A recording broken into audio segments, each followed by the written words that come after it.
For nearly a decade, my daughter saw me as the villain, the man her mother warned her about, the reason our family fell apart. She wouldn't answer my calls, wouldn't look at me at school functions. And then, out of nowhere, she invited me to dinner. I thought it was a second chance. But halfway through the meal, she stood up, looked me dead in the eye, and asked, "Dad, did you really hit Mom when you were married?" The room went silent.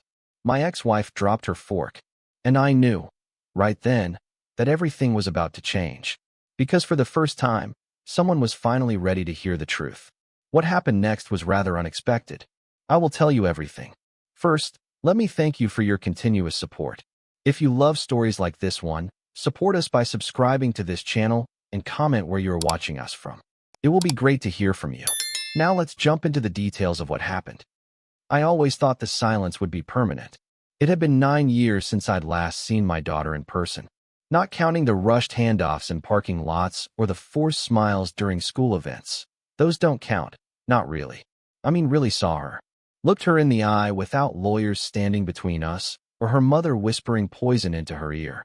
9 years of watching her grow up on social media from the outside, liking pictures I wasn't sure I had permission to like, wondering if she'd roll her eyes at the notification. And then, one Sunday morning, I got the text. "Dinner at Mom's this Friday. You should come. It's time." Just like that. No context.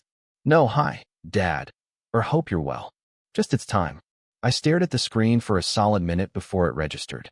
I thought it might have been a mistake. I thought maybe she sent it to the wrong number. But then a second message came through. "I mean it. Please come." The word "please" knocked the air out of my lungs. I read those texts over and over. The same way a man who's been locked out of his home for years might run his fingers along a forgotten key, unsure if it still fits the door, or if the house he once knew is even still standing. I didn't reply for hours. Not because I didn't want to, but because I didn't know how to respond to Hope. Not anymore. When I finally typed out, "I'll be there," my hands were shaking. That entire week, I couldn't eat properly. Couldn't sleep, either. I spent 3 hours one night standing in front of my closet, wondering what kind of shirt says I'm not the monster you've been told I am. Button down. Too stiff. Polo. Too casual. I settled on a charcoal gray sweater. Safe. Neutral. The kind of fabric that feels like nothing, which, in a way, felt appropriate. After all, I wasn't walking into that house as a father. Not yet. I was still the stranger.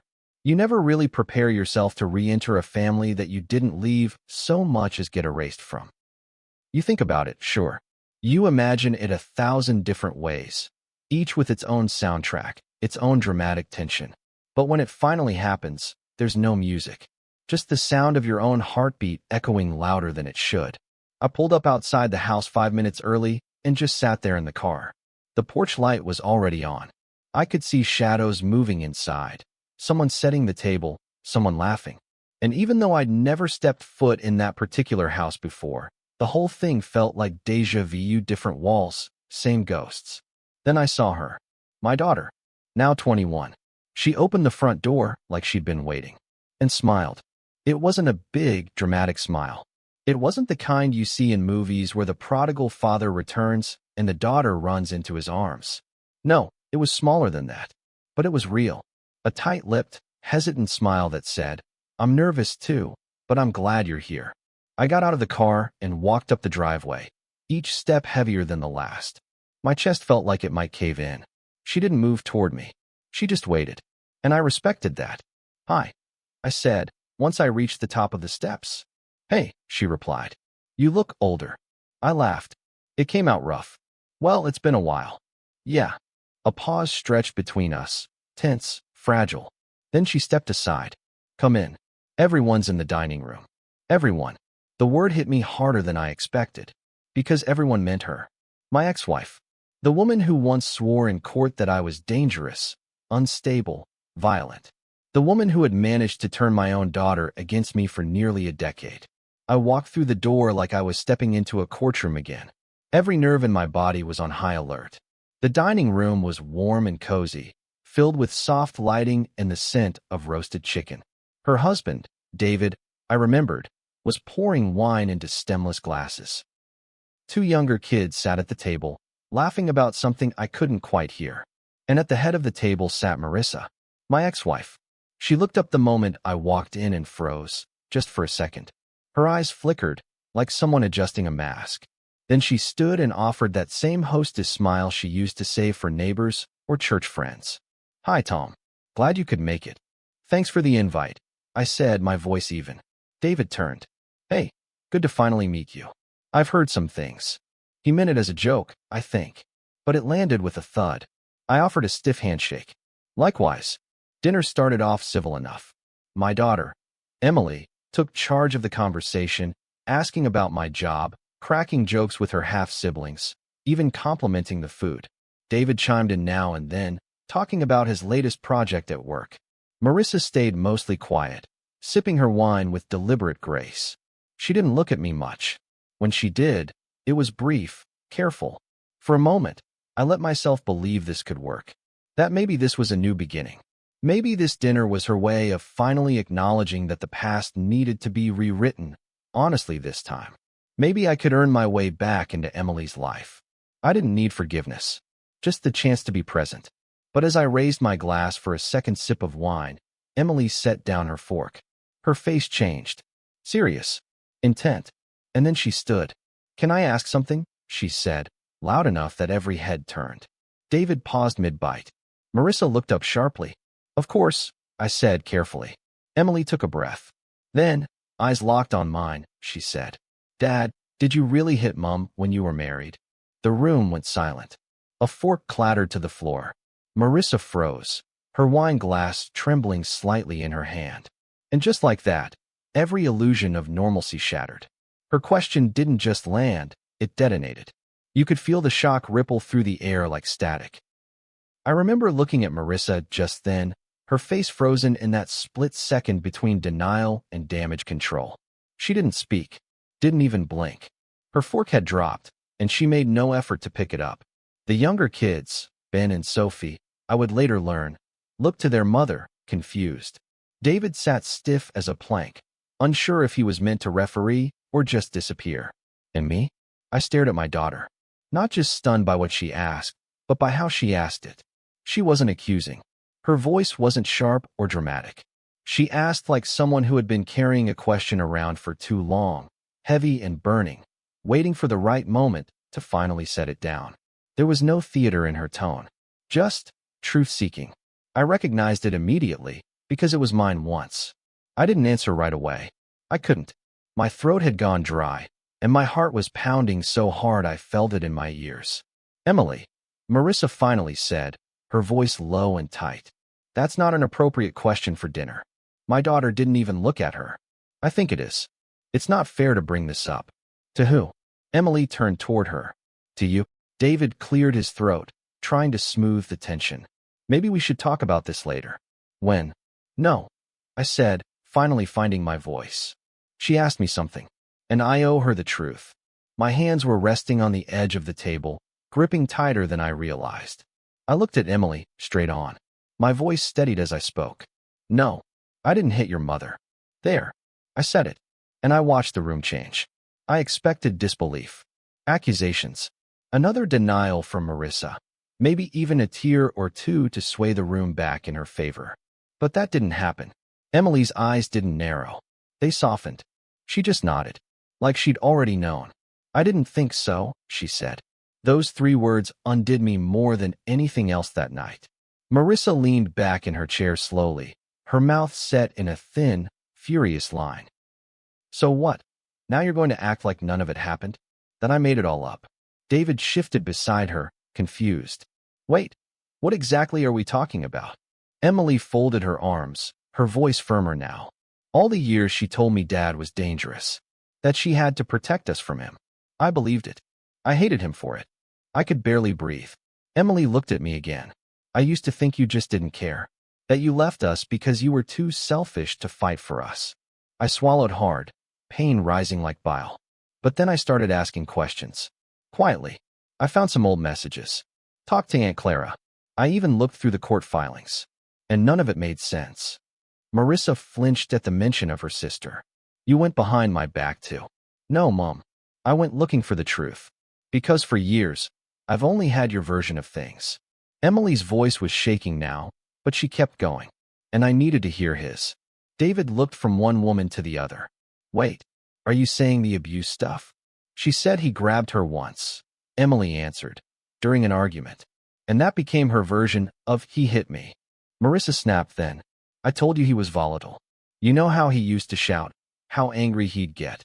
Everyone shouts, Emily interrupted. But that doesn't mean everyone hits. And Dad never hit you, did he? It was no longer a question. It was a challenge. Marissa didn't answer. She looked down at her lap, lips pressed so tightly together they lost all color. The silence said more than any outburst could. David leaned back, stunned. Jesus. Emily's voice dropped. All those years you kept him away from me. Do you know how badly that messed me up? My chest felt like it was caving in. I had imagined this moment so many times, dreamed of it, begged for it. But standing in it now, watching my daughter confront the lie that tore our family apart, I didn't feel victorious. I felt gutted. Because the truth may have finally come out, but the damage had already been done. Sophie, the younger of the two kids, asked in a small voice, Mummy? Is that true? Marissa blinked quickly, as if waking from a trance. It's complicated, sweetheart. No, it's not, Emily said, now rising to her full height. You didn't want him in our lives, so you twisted the story until we were too scared to ask questions. Marissa's composure cracked. He was angry all the time. I was scared, Emily. Maybe not of bruises, but of how he made me feel. Of the fights, the tension. He always made me feel small. My mouth opened before I could stop it. You made me small, Marissa. For years. You isolated me. Controlled everything. I couldn't even speak without it turning into a fight. But I stayed. I stayed for her. I gestured toward Emily, who was now staring at both of us with a strange mix of awe and heartbreak. David stood up. All right, I think we're done here. But no one moved. Emily's voice cracked. You took him from me. Marissa's expression shattered. Her hand trembled over her wine glass, and she finally whispered, I didn't want to lose you. You did lose me, Emily said, choking back tears. You just didn't realize it until now. The rest of the evening spiraled quickly. David walked out first, grabbing his coat and muttering something about needing air. The kids were taken upstairs by Marissa, who tried to maintain control of the room even as it crumbled around her. She never looked at me again, not once. Emily and I were left in the dining room, plates half full, candles flickering like they were afraid of the quiet. I sat there, barely holding it together. She reached across the table and touched my hand. I'm sorry, she said. And just like that, I cried. Not loudly, not theatrically, just quiet, relentless tears that I couldn't stop. I hadn't cried like that since the day the custody ruling came down.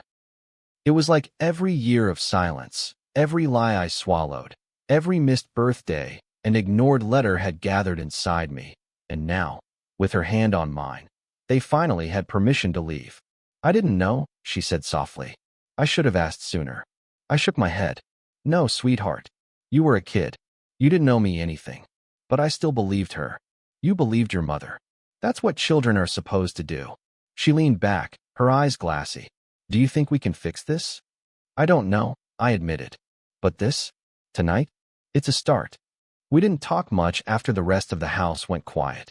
Emily and I sat there, both of us too drained to dig any deeper. The table still held all the remains of a dinner that had long since curdled into something else. A battlefield, really. Chicken bones, wine-stained napkins, scattered silverware. It looked like a meal had happened. But nothing about that room felt like nourishment. It felt like surgery, like something infected had finally been opened up. I didn't know how tonight was going to go, Emily said, breaking the silence again. But I couldn't sit on it anymore. I had to ask. You did the right thing, I told her, my voice still raw, even if it was hard to hear. I didn't ask because I wanted to trap you, she said quickly. It wasn't an ambush. I know. That's what made it hurt even more. She looked down at her lap. I was scared for a long time that if I dug too much, I'd find something worse. That maybe she was right about you. That pierced me deeper than anything Marissa had said that night. My daughter, afraid of discovering that her father was a monster. That's what my absence had grown into. Not a mystery, but a fear. I get it, I said, steadying myself. When someone you love repeats something enough, it becomes your reality. You were just a kid. You had no reason to question her. Emily nodded. It's just, I remember you being quiet. Like, withdrawn. Not angry. I smiled bitterly. That was survival. She tilted her head. I couldn't afford to be angry, Em. Your mom controlled the narrative. If I ever raised my voice, it proved her point.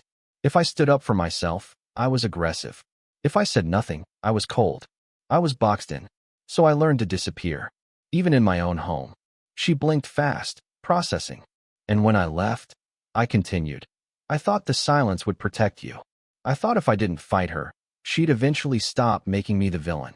Emily scoffed. She didn't. No, she didn't. Later that night, after I left the house and drove home, I sat in the dark with a whiskey I didn't really want, trying to wrap my head around what had just happened.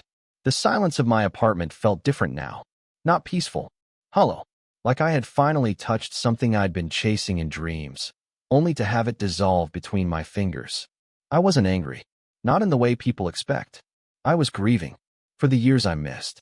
For the birthday parties I wasn't invited to. For the inside jokes I never got to hear.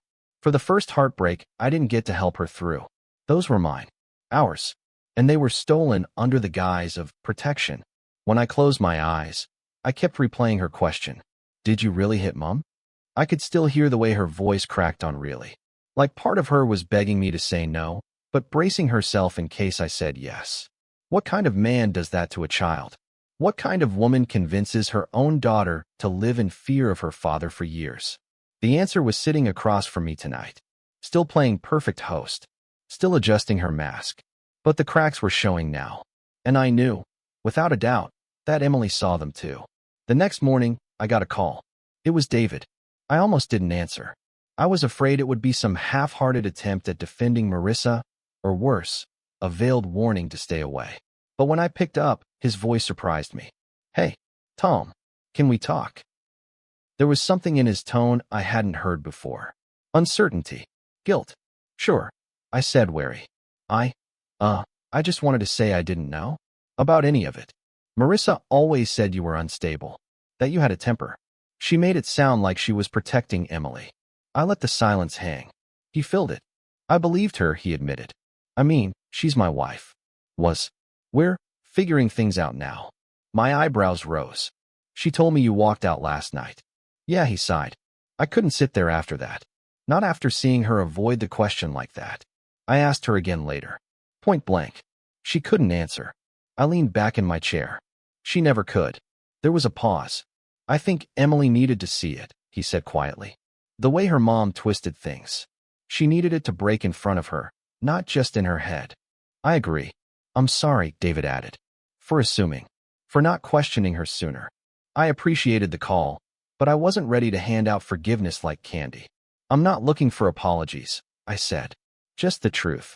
David exhaled. Then you've got it.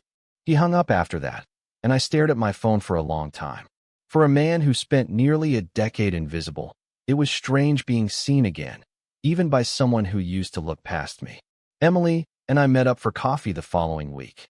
No big gestures. No deep father-daughter bonding. Just two people trying to piece together a broken timeline. I asked Mom again. She told me as we sat outside the cafe. She didn't deny it, but she didn't admit anything either. Just said I was too young to understand what she went through. Classic, I muttered. Emily stirred her drink absent-mindedly. I asked her why she never told me the full story. You know what she said? What? She said. Because I knew you'd love him anyway. I nearly dropped my cup. She knew. Emily said, her voice shaking again. She knew that if I got the real version of you, I'd still love you. And that was too much for her. I reached across the table and took her hand. This time, she didn't hesitate. I don't want to pretend everything's fine, she said. Because it's not. We lost so much time. I know, I said. But we still have time. That's something. She nodded. I still get mad when I think about it, she said. How different my life might have been if I'd had both of you. How I might have seen myself differently if I knew the truth earlier. I swallowed hard. I think about that every day. Then she smiled. Not the tight-lipped one from before. A real one. Sad, but genuine. Well, she said, at least now I know. I always knew Marissa had built herself a castle of stories. beautiful on the outside, fortified with half-truths and selective memory. What I didn't expect was how quickly that castle would start to collapse once someone threw the first stone. And it wasn't me. It was Emily. After that dinner, the question she asked, "Did you really hit Mom?" reverberated far beyond that dining room. It didn't just shake our family. It echoed into places Marissa had long considered untouchable: her friends, her social groups, her reputation. It started with whispers. Emily told her cousins. Not all the details, but enough. She told them about the lie, about how she had confronted her mom and got silence instead of answers. One cousin, Marissa's niece from her brother's side, mentioned it to her mother. That's all it took. One conversation turned into five into 15. By the end of the week, people started calling me, not out of sympathy, but to apologize. Aunt Clara reached out first. She'd always been cautious around Marissa's stories, but she played along for peace. This time, though, she broke. "I'm sorry, Tom," she said on the phone, her voice brittle. "I knew something wasn't right all those years. I was afraid to push her." Marissa always knew how to punish people when they questioned her. I understood. I didn't blame Clara. Marissa's specialty wasn't just telling lies. It was making people afraid to uncover them. The real blow came the following Sunday, when Marissa tried to do damage control. It was a brunch, a bi-weekly thing she hosted with a few mutual friends from back when we were married. Couples we used to have over for barbecues, birthdays, all that suburban choreography. Of course, after the divorce, most of them faded from my life. They got one version of the story, and I was quickly edited out. Emily showed up late to that brunch, uninvited. She told me later she had no intention of causing a scene. She just didn't want her mother shaping the narrative anymore. "I figured if she was going to talk about that dinner," she said, "she wasn't going to be the only one giving a recap." I pictured it vividly. Marissa in her cream cardigan, pouring mimosas, smiling with that practiced poise as she spun a version of events that painted her as the wounded matriarch and me as the abusive ghost from her past. I also pictured the exact moment Emily walked in and shattered that image like glass. "I just told them the truth," Emily said, almost apologetic. "That you never hit her. That she never had any real proof. That she spent years building this false narrative to keep you out." "What did she do?" She tried to smile through it. Said I was confused. Said I'd been coached. Like I was 5 years old again. Like I didn't know how to read court documents or talk to her own damn sister. I couldn't help but laugh at that. Grim and bitter. Sounds like her. "But I think people saw it this time," Emily said. The panic. The cracks. The way she kept changing her story mid-sentence. She couldn't keep it straight anymore. That's the thing about liars. They need isolation. Darkness. Distance. Because lies don't hold up under shared light. And for the first time, people were starting to compare notes. And they didn't match. The fallout came fast. David called me again, voice thick with disbelief. "She lied to me," he said, "for our entire marriage. She told me you were dangerous, that she feared for Emily's safety, that you had violent tendencies. She lied to everyone." I replied. "I feel like an idiot. Like I co-parented under false pretenses. I didn't just marry her. I backed her. I believed her." "You're not the only one," I said. "I used to believe her too." He was quiet for a moment. "She's not who I thought she was," he said. "And honestly, I don't think I can stay married to her." Those words hung in the air, heavy and final. I didn't gloat. I didn't cheer. I just listened. Because part of me still remembered the man I used to be. The one who defended Marissa for years, even when she shredded me in court and turned my daughter against me. David was standing where I stood years ago, only now, the curtain had lifted. "I never hit her," I said. "But she hit me. Not with fists. With silence. With threats. With lies that lived longer than any bruise." David let out a long breath. "I believe you. That shouldn't have meant so much. But it did." Then came the final break. Emily told me that David moved out 2 weeks later. Not with drama. No yelling. But I was wrong. This wasn't fallout. It was a full collapse. The kind that makes you realize just how much of your past was built on sand. Emily staying with me changed everything. She said it was temporary, but by the second week, she brought over a second duffel bag. By the third, she cleared out the left side of my closet. I never said a word. I didn't want to jinx it. I had lived so long in the margins of her life that I was terrified to make room for hope. But she made space for both of us. She cooked some nights, or we ordered in. We watched dumb crime shows and debated the endings. She told me about old friends I hadn't met, crushes I never knew existed, classes that stressed her out. It was ordinary and messy and perfect in all the ways that years of estrangement had denied us. And in those quiet, unremarkable evenings, I finally began to feel like her father again. Then came the letter. Not a text, not an email. A letter. Handwritten. From Marissa. Folded neatly in a pale pink envelope with no return address. Just my name and Dad's apartment, scribbled in Emily's handwriting at the bottom. She must have delivered it. I stared at it for a full hour before I opened it. Tom, you must be pleased with yourself. The little dinner stunt worked. You've turned Emily against me. Congratulations. I suppose this is what you've always wanted. Vindication, sympathy, a clear conscience. I won't argue the details. I won't defend myself to a man who left his family and now wants to rewrite history. But I will say this. You may have won Emily back, but don't mistake that for winning. The damage you did to this family wasn't just about violence. It was about presence, or lack of it. You abandoned us long before the court said you had to. Don't bother replying. I won't read it. Marissa. It was so like her. No apology. No self-reflection. Just projection, blame, and a parting jab meant to disarm. But the part that stuck with me most wasn't the venom. It was the fear behind it. She knew what she'd lost. Control. Narrative. And most importantly, the version of Emily that would never challenge her. When I showed Emily the letter, she read it in silence, her jaw tightening with every line. She's slipping, she said quietly. I think she already slipped, I replied. She's rewriting your absence now, saying you abandoned us. I know, I said, sighing. It's what she does. If she can't convince people I was violent, she'll say I was neglectful. Either way, she needs a reason to stay the victim. Emily folded the letter and handed it back. I'm not buying it. It wasn't just about loyalty anymore. It was about clarity. My daughter saw her mother now, not as a monster, but as a manipulator. That distinction mattered. It made it real. It made it stick. Still, the fallout wasn't just internal. Family members picked sides. Some of Marissa's cousins sent me long messages on Facebook, some accusatory, some apologetic. A few people unfriended me publicly, like they were planting flags. Others reached out quietly, in private, unsure of where to stand. The real shock came when Marissa's own brother posted a status that read, "Truth doesn't always come out in court. Sometimes it comes out at dinner." He didn't name names. He didn't have to. David and I met for coffee the following week. Not as friends. Not yet. But as two men who had both, in their own ways, survived her.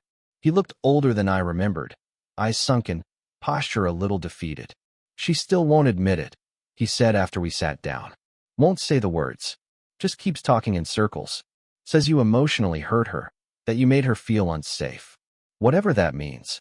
She's hanging on to anything that doesn't require proof, I said. Anything that can't be fact-checked. She even told Sophie that Emily's going through a phase. That this is some kind of rebellion. I winced. She's turning it on the kids now. Yeah, and I let her. I looked at him for a moment. No, you believed her. That's different. She's very good at making belief feel like loyalty. David shook his head. I feel like I've been living with a stranger. I know the feeling. He leaned back, took a sip of his coffee. So what now? Now? I try to be there for my daughter. For the first time in years, I have a chance to actually be her dad again. I'm not wasting that. He nodded. I think I'm done trying to fix her. Good, I said. She never wanted to be fixed. Just followed. The real fracture came when Emily posted about it publicly. A single paragraph on her Instagram story, no names attached, just truth. It took me 21 years to question a story I was fed as a child. It took one dinner to realize I'd spent most of my life afraid of someone who never hurt me. I'll never get those years back, but I'm reclaiming the ones ahead. She didn't tag anyone, didn't start a fight, but people knew. Marissa called her that night, screaming, crying, trying to shame her into silence. Emily recorded the call, not to be cruel, but to protect herself. I listened to it once. That was enough. You're making me look like a liar, Marissa yelled. You did that on your own, Emily replied. The fallout wasn't just about family anymore. It was about identity. Emily had been raised in a curated fiction, and now that she was rewriting it, Marissa was unraveling. One night, a week after the post, Emily and I were sitting on the couch watching some dumb baking show, and she suddenly paused it. Do you think I'll ever forgive her? I looked at her for a long time. I think forgiveness is a choice, I said. But it's not the same as letting someone back in. You can forgive her someday, maybe. But that doesn't mean you owe her trust. She nodded, slowly. I just keep thinking about who I could have been if I'd had you there. If I'd known you weren't what she said. You're still becoming who you're meant to be, I said. And I'm just grateful I get to be here for it now. She leaned her head on my shoulder. No more words. And in that moment, despite the mess, the fracture, the fallout, I felt whole. It's strange how the truth doesn't always arrive with a bang. Sometimes it doesn't even knock. Sometimes it just shows up quietly, like an old friend who finally decided to stop pretending it didn't see you sitting there, waiting. That's how it felt when Emily moved the rest of her things into my apartment. No announcement. No big speech. Just a few bags of clothes, her favorite blanket, and a box of books I'd never seen before. This okay? She asked, standing in the doorway with a look I hadn't seen since she was little. Cautious, hopeful. Of course it is, I said. You never had to ask. I watched her walk down the hall to the room we'd barely managed to decorate in time, and I realized that for the first time in over a decade, my home felt like it was actually mine again. Not just a stopgap. Not just the place I retreated to after court hearings or the weekends I was allowed to be a dad. But a home. Our home. Things didn't magically fix themselves. We didn't suddenly become the Hallmark version of father and daughter. There were awkward moments, heavy pauses. There were times I said the wrong thing. Times she asked about the past, and I didn't have the strength to answer. But we tried. We kept showing up. She called me dad again. That word hit me harder than any insult Marissa had ever hurled at me. And I called her kiddo, like I used to, back when bedtime meant silly stories and midnight snack negotiations. It was like finding a photo you didn't know existed, of a life you once had, but had forgotten how to picture. One night, she asked me why I never fought harder. Why didn't you take her to court again? She said, curled up on the couch with her laptop on her knees. I did. Twice, I said. But family court doesn't care about emotional manipulation. It cares about paperwork. About optics. And she was better at both. Emily frowned. So you just gave up? I shook my head. I gave in.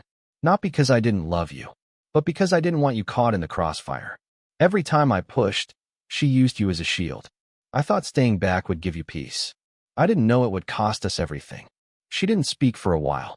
Then she closed her laptop and said, it didn't cost us everything. Just time. And we still have that. That was the night I knew I had her back. Not just in proximity, but in trust. Meanwhile, Marissa's world continued to unravel. David officially filed for separation. I heard about it through a mutual friend who still kept tabs on that side of the family. Apparently, he'd moved in with his brother while sorting out custody of the younger kids. He wasn't asking for full custody, not yet. But he was requesting shared authority, especially when it came to medical decisions and schooling. That was new. Marissa hated sharing control. Emily said Sophie had started therapy. Ben was struggling more. He was too young to understand the politics of manipulation, but old enough to know things were broken. I worried for them. I didn't want to see another set of kids become pawns in her war. One afternoon, Emily got a message from her mom. You chose him. Hope you're happy. That was it. No context. No greeting. Just venom. She didn't respond. She just showed me the message and said, she really thinks this was about choosing. I nodded. People like your mother only understand loyalty when it's unconditional. But the truth? The truth asks to be earned. Emily deleted the message and blocked the number. No more second chances. No more backdoors. No more allowing someone to weaponize guilt in the name of family. A month later, something happened I hadn't expected. Emily posted a throwback photo on her Instagram. It was us, from years ago. She must have dug through old family albums to find it. She was maybe 6 in the photo, clinging to my shoulders while I gave her a piggyback ride. We were both smiling. Full-faced, real, unguarded. The caption read, for a long time I thought this version of you didn't exist. Turns out, She was just hidden under someone else's story. It didn't go viral. It wasn't meant to. But within an hour, I got a message from someone I hadn't heard from in years. My cousin Dana. We'd grown up close, but after the divorce, she took Marissa's side and ghosted me completely. Tom. I had no idea. I believed what she told me. I'm sorry. More messages followed over the next few days. Old friends.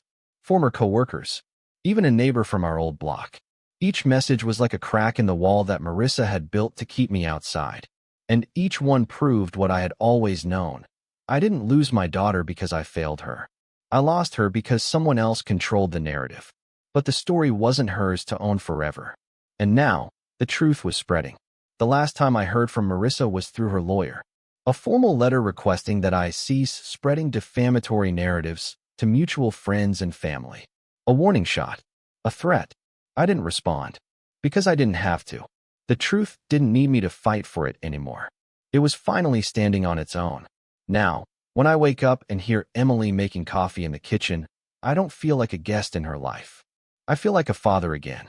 A man who lost everything and somehow, against every odd, found a way back in. We still talk about therapy, about setting boundaries. She's been journaling, something she picked up in college. She even showed me a few pages. One entry read, I used to think protecting my mom meant not questioning her. Now I realize protecting myself means finally asking why. Sometimes I wonder if Marissa regrets it. Not losing me, but losing the image. The control. The way people used to believe her without blinking. Maybe she misses the sound of her own fiction being swallowed whole. But that's not my concern anymore.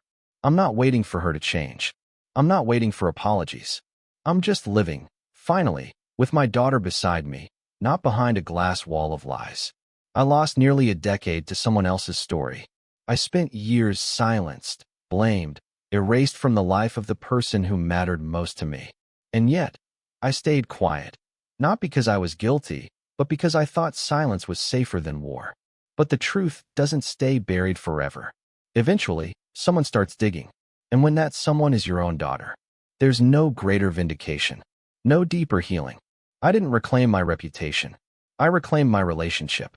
And that, to me, is everything. If this story hits something deep in you, if you've ever been shut out, falsely accused, or forced to watch your child grow up through someone else's lens, know that you're not alone.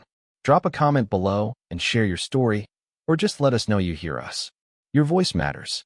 And sometimes, speaking up is the beginning of getting your story back.